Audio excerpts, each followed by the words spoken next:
పరిస్థితుల్లో పోలీసులు ప్రవర్తిస్తున్న తీరుకి నిరసనగా ఈరోజు మేము ఎన్నికలను బాయ్కాట్ చేస్తున్నాం.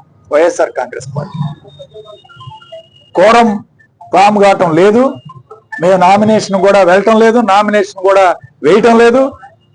కాబట్టి ఏం జరుగుతుందో చూద్దాం ఖచ్చితంగా. అట్లానే మేము ఒకటే చెప్తాను, మీరు తీసుకువెళ్ళిన ఇద్దరిని, అట్లానే మరొక ఎంపీటీసీ పాలపాడు ఎంపీటీసీ రామిరెడ్డిని ఉదయం మా హాస్పిటల్ ముందు టీ తాగడానికి వెళ్తే అతను కూడా పోలీసులు తీసుకువెళ్లారు. ఈ ముగ్గురిని కూడా పోలీసు వాళ్ళ దగ్గరే ఉన్నారు. ఎస్పీ గారు, కలెక్టర్ గారు నర్సరావుపేటలో కూతవేటు దూరంలో ఉన్నారు. ఇవాళ వాళ్ళ సమక్షంలో, వాళ్ళ కళ్ళ ముందే, వాళ్ళ కనుసన్నలో జరుగుతున్నాయి ఇవన్నీ కూడా. కానీ ఏమీ మాట్లాడలేని పరిస్థితి. కనీసం వాళ్ళు స్పందించి ఇలాంటివి ఈరోజు పోలీసులే కిడ్నాప్ చేస్తుంటే ఇక ఎవరికి చెప్పుకోవాలి, ఎవరితో మాట్లాడాలి? ఈ రాజ్యాంగం ఈ విధంగా నడుస్తూ ఉంది అని చెప్పి ఈరోజు ప్రజలకు తెలియజేస్తా ఉన్నాను. ఈ రాష్ట్ర ప్రజలు అర్థం చేసుకోవాలని నేను కోరుకుంటూ ఉన్నాను. అట్లానే నర్సరావుపేట నియోజకవర్గ ప్రజలు అర్థం చేసుకోవాలని కోరుకుంటున్నాను.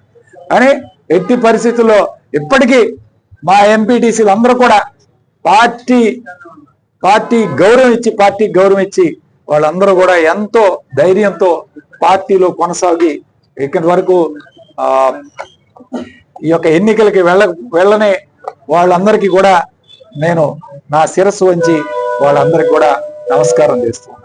ఎందుకంటే ఎన్ని ఒత్తిళ్లు వచ్చినా, ఎన్ని ఇబ్బందులు పెట్టినా, వాళ్ళ కుటుంబ సభ్యుల్ని తీసుకువెళ్ళి ఇబ్బందులు పెట్టినా సరే వాళ్ళందరూ కూడా వైఎస్ఆర్ కాంగ్రెస్ పార్టీకి మద్దతు తెలిపినందుకు వాళ్ళందరూ నా శిరస్సు వంచి వాళ్ళందరికీ కూడా నమస్కారం చేస్తున్నాను.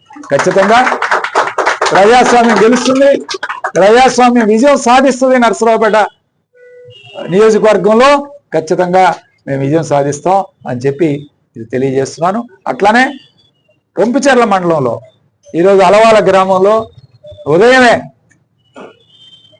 పోలీసులు వెళ్ళి అక్కడున్న మా యొక్క వార్డు మెంబర్ని, మహిళని పొలంలో ఉంటే ఆమెను తీసుకువెళ్ళడానికి ఈరోజు ప్రయత్నం చేశారు.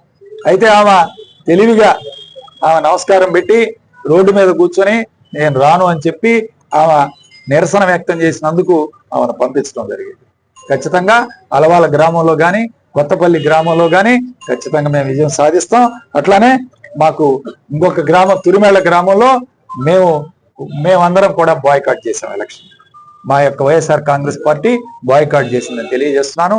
కాబట్టి ప్రజాస్వామ్య విలువలకి ఈ ప్రభుత్వం ఎక్కడా కూడా గౌరవం ఇచ్చే కార్యక్రమం లేదు. పోలీసులే ఈరోజు ఎస్పీ ఆఫీస్ నర్సరావుపేటలో ఉంటే ఎస్పీ ఆఫీస్ కి ఒక 200 మీటర్ల దూరంలో ఈరోజు ఇవన్నీ జరుగుతున్నాయంటే ఎస్పీ మరి ఏం చేస్తున్నారు చెప్పండి? ఈరోజు పోలీసు వాళ్ళు ఏం చేస్తున్నారు, కలెక్టర్ ఏం చేస్తున్నారు? ఖచ్చితంగా నేను ఒకటే చెప్తా ఉన్నాను, ఇవన్నీ కూడా గుర్తుపెట్టుకుంటాం. ఎక్కడికి ఎవరిని కూడా వదిలిపెట్టే ప్రసక్తే లేదు. ఖచ్చితంగా గుర్తుపెట్టుకుంటాం. ఈరోజు పోలీసుల యొక్క తీరుని నిరసిస్తూ మేము బాయ్కాట్ చేస్తాం.